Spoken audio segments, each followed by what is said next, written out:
The people of Manicaland are now ready to cast their ballots in tomorrow's harmonized election happening across the country.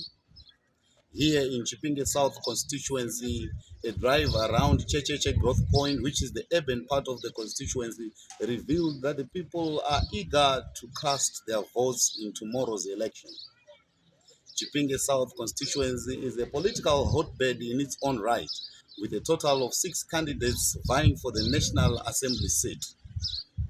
In fact, that is the highest number vying for the National Assembly seat in any constituency across the province.